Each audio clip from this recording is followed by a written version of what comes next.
سلمان صاحب، سب سے پہلے تو میں آپ سے جاننا چاہتی ہوں کہ ایک تو غیر ذمہ داری کا مظاہرہ کیا بھارت نے اور جنگی جنون میں مبتلا ہے، لیکن جو وہ چاہ رہا تھا عالمی برادری سے وہ اس کو نہیں مل رہا۔ کیا عالمی برادری کا دباؤ کارگر ہوگا بھارت پر؟ دیکھیں، آپ نے اپنے ابتدائیے میں جب 10 روز کی بات کی تو 10 روز کے اندر پاکستان سمیت دنیا بھر کے ممالک میں وہ یہ تاثر قائم نہیں کر سکا کہ اس واقعے میں کسی طرح پاکستان ملوث ہے۔ اور جہاں تک پاکستان کی بات ہے، میں سمجھتا ہوں کہ پاکستان نے سفارتی محاذ پر بہت اچھا کھیلا ہے، اور اس کی بڑی اہم بات یہ ہے کہ پاکستانی پرائم منسٹر نے اور پاکستان کا موقف بڑا واضح ہے کہ بھئی ہم اس کی تحقیقات چاہتے ہیں، آپ تحقیقات کروائیں۔ شفاف تحقیقات سے بھارت کیوں گریز ہیں؟ سب سے بنیادی بات یہ ہے کہ ایک واقعہ ہوا ہے وہاں پر، اور جس پہ آپ الزام تراشی کر رہے ہیں، نمبر ایک تو آپ کی الزام تراشی کارگر نہیں ہو رہی، کسی ملک نے بھارت کے موقف کی تائید نہیں کی بمیں امریکہ کے، اور میں سمجھتا ہوں کہ امریکہ کے حوالے سے ہم ریزرویشن کا اظہار کرتے ہیں۔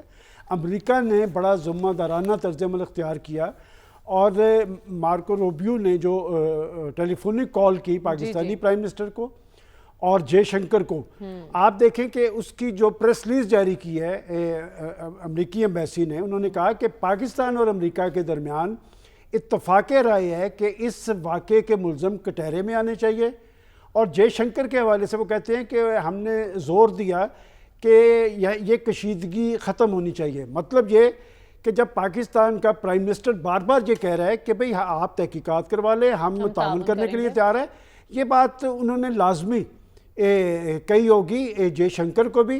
اور آخر کیا وجہ ہے کہ بھارت جیسا بڑا ملک ان کے ساتھ ایک واقعہ رونما ہوا ہے اور وہ تحقیقات پر نہیں آ رہا؟ اس کی بڑی وجہ میں آپ کو بتاتا ہوں کیا ہے۔ اس لیے کہ خود کنٹروورشل بن گئے نریندر مودی صاحب اپنے ملک کے اندر۔ کیسے؟ اس طرح بن گئے کہ پہلے روز یہ واقعہ ہوتا ہے، بغیر کسی تحقیق کے انڈیا نے پاکستان پر الزام تراشی شروع کر دی، 10 منٹ میں آپ کی FIR ہو گئی۔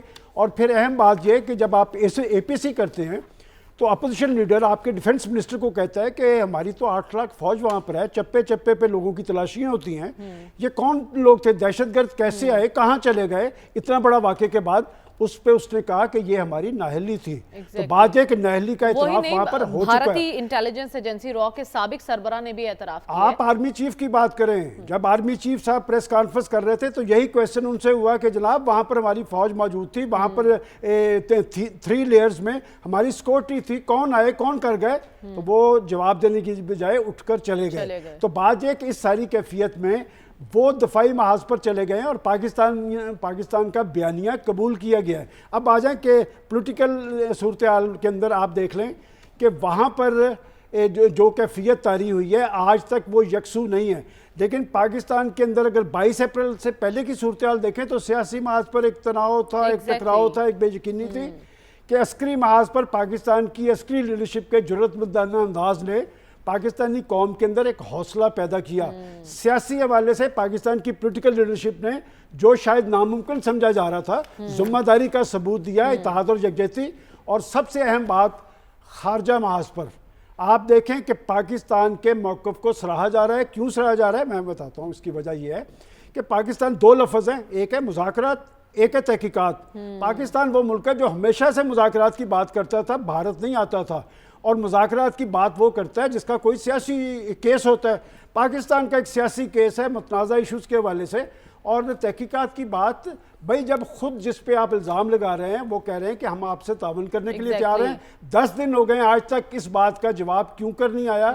اس لیے نہیں آیا کہ جی کسی کو یقین ہی نہیں آ رہا، اس لیے کہ جب آپ پر ہوش پر جوش غالب آ جائے کہ فرق بڑا واضح ہو گیا اور پاکستان کی سنی گئی ہے۔ اور میں سمجھتا ہوں کہ اس چیز کو آگے آنے والے وقت کے اندر پاکستان کے بہترین مفاد میں استعمال کرنا چاہیے۔ رات ہمارے امریکہ کے اندر سفیر نے بڑی حقیقت پسندانہ انداز میں بات کی ہے، اور امریکہ اگر اس صورتحال کے اندر اس واقعے کی بنیاد پر بھارت کے ساتھ کھڑا نہیں ہوا تو پھر کوئی بھی کھڑا نہیں ہوگا۔ اور ان کا وائس پریزیڈنٹ جو انڈیا میں موجود تھا اس دن، وینس، JD وینس، اس کا آج سٹیٹمنٹ دیکھ لیں، آج کا سٹیٹمنٹ ہے، اس نے کہا کہ بھارت ایسا طرز عمل اختیار نہ کرے جس کے خطے پر اثرات ہوں۔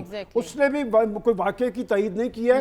میں سمجھتا ہوں کہ الزام اس پہ دیتے تھے قصور اپنا نکل آیا, الٹا پھنس گیا. اور شر میں سے خیر یہ ہے کہ پاکستان کے موقف کو پذیرائی ملی ہے, اور یہ دہشت گردی کی جنگ, دیکھیں پاکستان نے تو عالمی جنگ جیت کے دکھائی, پاکستان تو خود ٹارگٹ ہے اور آپ ٹارگٹ کر رہے تھے. پاکستان بیانیے کی جنگ بھی جیت چکا ہے اور بھارت کو اس معاملے پر بھی منہ کی کھانی پڑی ہے. تو صاحب ایسے موقع پر اگر ہم کمپیریزن کریں دونوں ممالک کا, تو یہاں اور وہاں میں آپ کو کتنا فرق دکھائی دے رہا ہے؟ دیکھیں ہمیں یہاں کی بات کرنی چاہیے کہ کیا وجہ ہے کہ پاکستانی قوم پر کوئی خوف و ہراس سوار نہیں ہے. تو اس کی بڑی وجہ یہ ہے کہ پاکستان کی لیڈرشپ, پولیٹیکل لیڈرشپ, منتخب لیڈرشپ اور عسکری لیڈرشپ یکسو ہے, سنجیدہ ہے.